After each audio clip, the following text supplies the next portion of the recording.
Hola amigos, mi nombre es José Huertas y en esta ocasión vamos a cubrir el tema de los modos para aumentar la potencia experimental. Si han visto nuestros videos anteriormente, notarán que estamos tratando de utilizar imágenes en movimiento para explicar los conceptos. Haremos esto con la potencia experimental, minimizando las definiciones de libros y tratando de ver las cosas desde un punto de vista visual para facilitar la explicación. Empezaremos por un tema básico que es esta fórmula. Estoy seguro que si hemos tomado estadística la hemos visto, pero en mi experiencia dando cursos de estadística, por lo general las personas ven la fórmula, a lo mejor hay un ejercicio donde la aplican mecánicamente, pero no la han interiorizado y mucho menos se han dado cuenta de la importancia que tiene para el diseño experimental. Así que hablemos de este tema.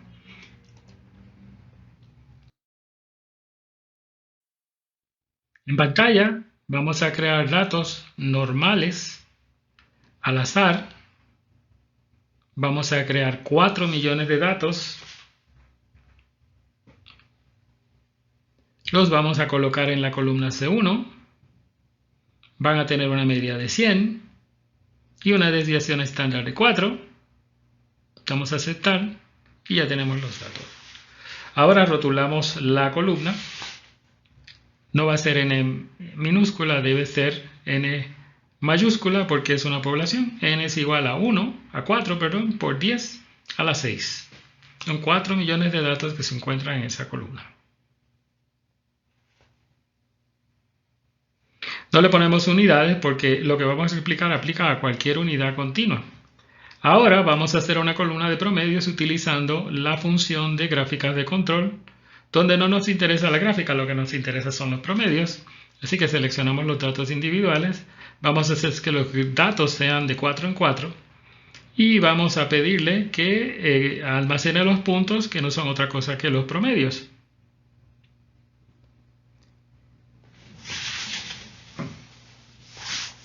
Es 1.000.000 de promedios, así que se tarda un poco, pero ya está. No me interesa la gráfica ni explicar todos esos puntos rojos que se podrían explicar muy fácilmente, pero que no vienen al caso.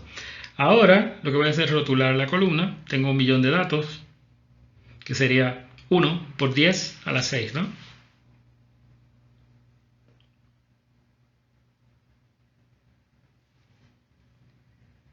Y pues no son datos individuales, son medias, así que hay que poner que son medias y no cualquier media, son medias de tamaño n igual a 4 y son 1.000.000 de ellas que salieron de la población original. Ahora hacemos una gráfica de histograma para poner ambas. La gráfica de histograma se logra con esta opción que ya vieron y le cambiamos el color. Le cambiamos el color para que sea más evidente. La variable en azul son las 4 millones iniciales y la que le sigue, un poquito de rojo, color rosa, algo así, es los promedios.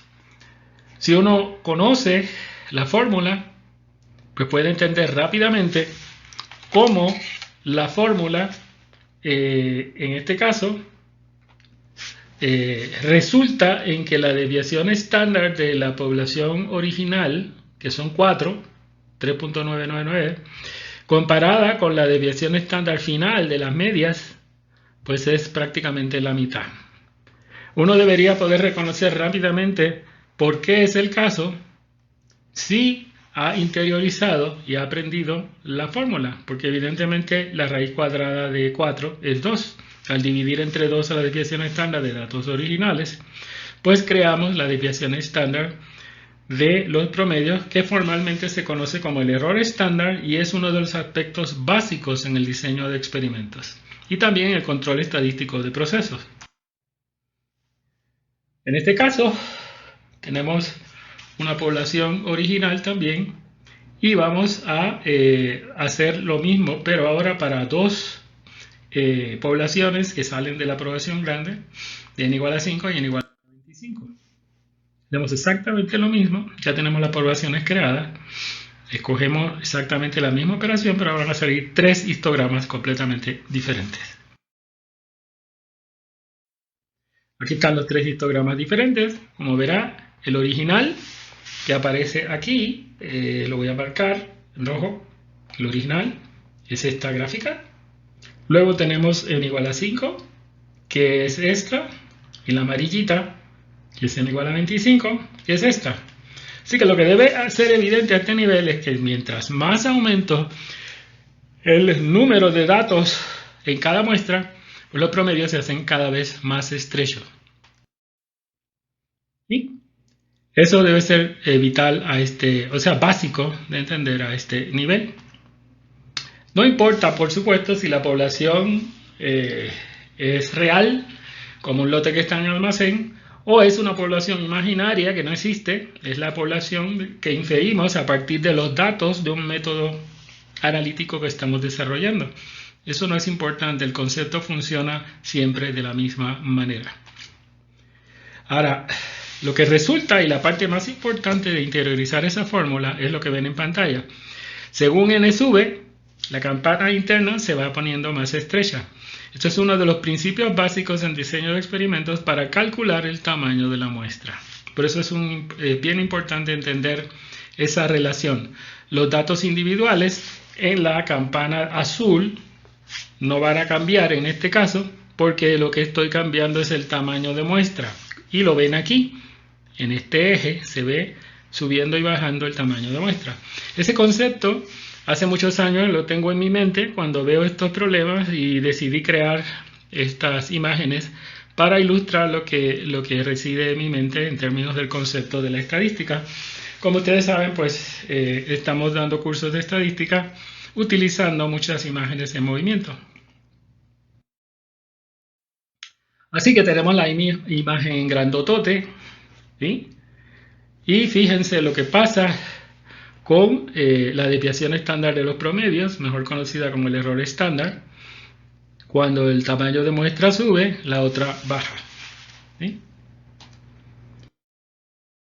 Pero si dejamos el tamaño de muestra constante y la desviación estándar de los individuales sube, irremediablemente eso va a arrastrar la desviación estándar de las medias. Por eso es que mientras más varíen sus resultados individuales en un proceso, más grande va a ser el tamaño de muestra si usted quiere lograr una confiabilidad determinada. Por esa relación. Es la misma fórmula, pero ahora lo que estoy cambiando es la desviación estándar de los datos individuales, dejando el tamaño de muestra constante. Como verán, una curva arrastra la otra. Eso también es un concepto que hace años tengo en la mente y quería pues ponerlo de manera visual para ustedes. Muy bien, en esta transparencia, en esta imagen, tenemos lo necesario para hablar de confiabilidad, alfa, beta y potencia.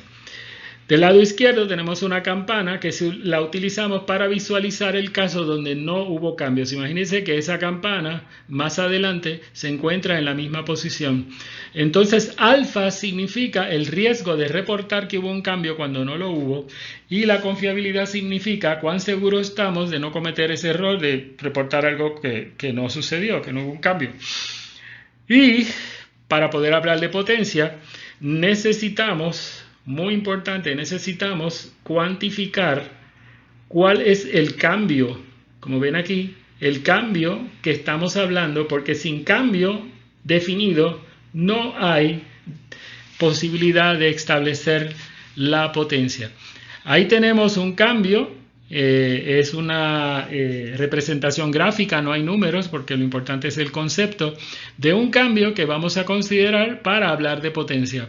Y la potencia va a ser la capacidad de detección, la cantidad de veces que vamos a poder detectar ese cambio con esa magnitud que va a estar dada por esa área que aparece arriba. Acuérdense que estas áreas, las áreas de este color y este color son muestras, las áreas azules son de datos individuales.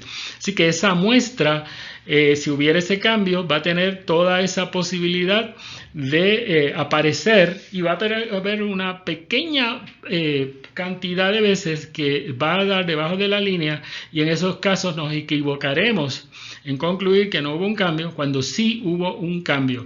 Este concepto es vital para explicar todas las transparencias que vienen más adelante sobre este tema, que vamos a catalogar en 4 posibilidades de aumentar la potencia experimental utilizando este principio.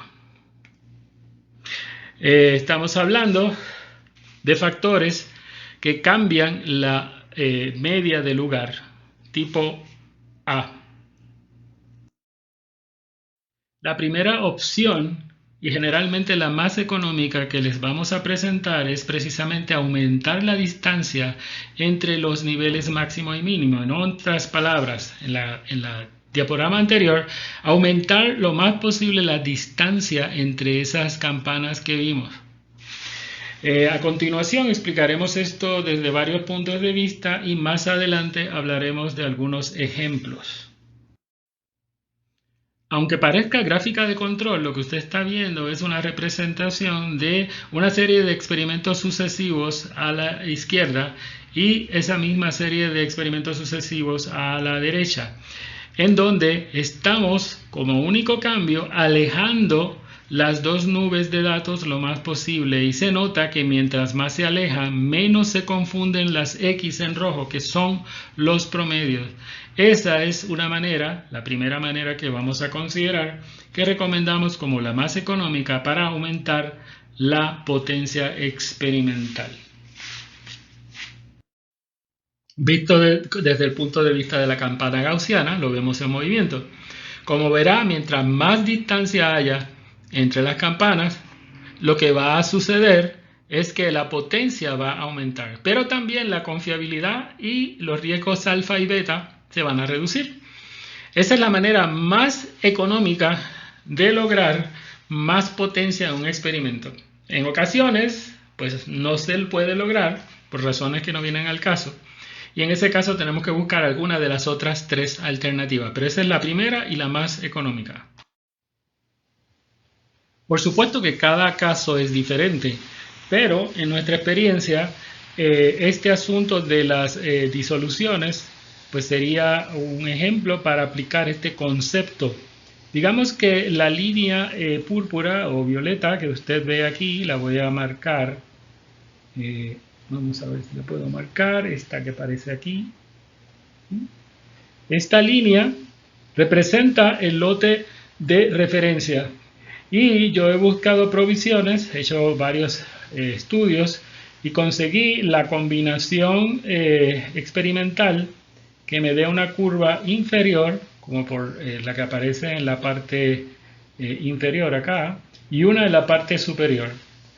Bueno, una vez yo tenga esas curvas detalladamente, no necesito repetir experimentos con la curva completa. Para conseguir el lugar óptimo, lo único que necesito es aplicar el principio anterior, donde busqué las diferencias máximas. Tengo los resultados de una referencia que no sé cómo se fabricó. Podría buscar algún tipo de punto central, pero solamente el punto, no necesariamente la curva. Y con esos 3 puntos yo puedo generar una ecuación que me puede indicar la concentración, por ejemplo, de agente aglutinante, que me daría el resultado más cercano al medicamento de referencia. Esto no es absoluto, pero lo he aplicado y he visto que se aplica muchas veces en mi vida, y la razón es que todas las disoluciones empiezan muy cercano en la parte baja y tienden a terminar muy cercano en la parte alta. Así que si hacemos un experimento donde nos concentramos en las diferencias y maximizamos el lugar donde se parezcan más a el medicamento de referencia, pues lo que hemos hecho es aplicar el concepto más económico para resolver este tipo de problemáticas. Aquí tenemos otro. Queremos relacionar, por ejemplo, la fuerza de compresión con la disolución. Pues buscamos fuerzas de compresión bien distantes, de suerte tal que la disolución dé bien diferente. Y cuando la disolución da bien diferente, eso permite generar una relación matemática entre una cosa y la otra, dejando lo demás constante. Y si tenemos, por ejemplo, una especificación de 55 a 4 horas, pues es bien fácil entonces ver, en este caso la especificación sería de 55 a 80. Pues entonces podríamos hacer esa relación experimental y luego con el modelo de regresión conseguir el lugar óptimo donde estaría el medio. Pero primero necesitamos crear el modelo matemático y eso se logra aumentando la potencia con esta primera opción de aumento de potencias que ya les mencioné. El segundo es aumentando el número de réplicas o mediciones por cada réplica. El tamaño de muestra puede ser excesivo o insuficiente y en algún punto medio entre estos es que necesitamos el tamaño de muestra óptimo para nuestro control de proceso o nuestro experimento. Y la razón es la siguiente. En este caso todo se queda constante, tenemos una diferencia entre las medidas que ya no podemos cambiar, es muy pequeña como verán. Pero entonces si queremos poder resolver esa diferencia y aumentamos el tamaño de muestra, como vimos en el ejemplo anterior, la campana de promedio se reduce y el resultado final es que los promedios se confunden menos y es más fácil resolver o detectar esa diferencia. Visto desde el punto de vista de la campana gaussiana, aquí tenemos la misma distancia anterior. No hemos cambiado nada, lo que hemos cambiado solamente el tamaño de muestra y evidentemente ven como la potencia sube o baja. Y es interesante, no solamente sube la potencia, sube la confiabilidad y se reducen los riesgos alfa y beta. Pero esta cuesta dinero. Así que el tamaño de muestra ideal depende del costo de los riesgos versus el costo extra de las mediciones que resultan de las decisiones que se tomen. Uno calcula, pues si me puedo equivocar en este experimento y no es tan importante que me dé cuenta que hubo un cambio porque de todos modos no va a ser importante, pues ni siquiera debería hacer el experimento, ¿verdad? Debería buscar factores que realmente necesitan un cambio de un tamaño importante que viene con una serie de otras decisiones para sacar el tamaño de muestra y poder comparar los costos. El tercero es reduciendo la variabilidad con mejores métodos de medición, mejores métodos de fabricación, etcétera, mejores máquinas. Pues todas estas cosas ayudan a que la varianza cambie y pues se pone peor o se pone mejor dependiendo de la calidad de todo este asunto. Del cristal con que se mira, que es el método de medición, y de la realidad que estamos midiendo. Y la variabilidad puede provenir del proceso de materia prima, sistemas críticos, del método de medición como el laboratorio y otros, ¿no? Así que si esa va a ser la ruta, ahí es donde nos tenemos que enfocar para mejorar la potencia experimental. Y vean lo que sucede. Si yo hago que la línea de puntitos azules sea más estrecha, eso es que pues, los individuales se pongan menos variantes, pues los promedios estarán arrastradas con ella. Y será más fácil evitar que se confundan. Desde el punto de vista de la campana gaussiana lo estamos viendo. De hecho, este ejemplo ya lo hemos visto al principio del video, pero ahora lo estamos comparando con con un cambio que queremos medir. Estado inicial aquí, estado final acá. Estamos tratando de ver esa diferencia. Por ejemplo, en bioequivalencia hablamos de las diferencias entre dos poblaciones y establecemos la diferencia, ¿no? Más o menos 20% o lo que sea. Esta sería la diferencia entre las campanas 1 y 2. Se establecen el resto de la información y se establecen entonces las relaciones.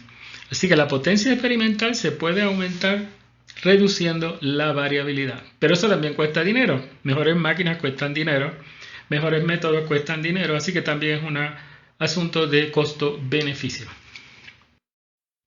Y finalmente, la potencia experimental se puede aumentar aumentando el alfa.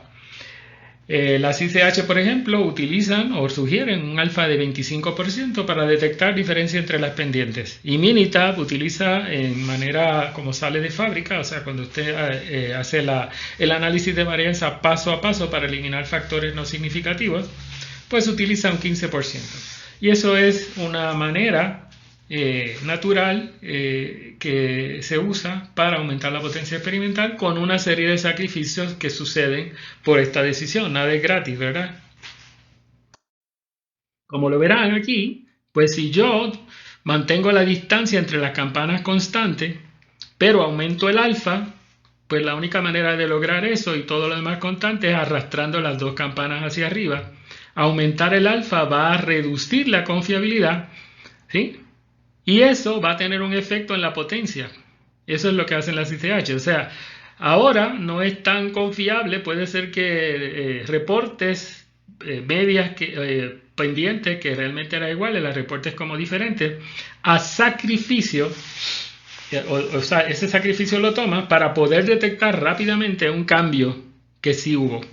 Eso es de hecho es la alternativa que sugiere Minitab en su modo default cuando usted hace análisis de varianza paso a paso para eliminar factores.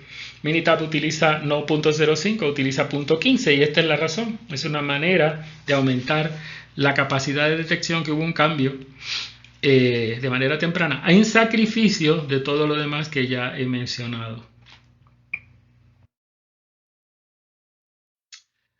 Así que pues tenemos los datos individuales, tenemos muestras en una gráfica de control, este es el caso, y dependiendo de la magnitud que queremos detectar, que a veces exageramos tomando un tamaño de muestra que es más grande de lo que hace falta para los tamaños de cambios que hay que detectar, y en ocasiones lo hacemos al revés. Al no medirlo, pues nuestro diseño de gráfica de control no es lo suficientemente fino para detectar cambios que sí hubieron. Así que es una cuestión de costo-beneficio y de detección de riesgos.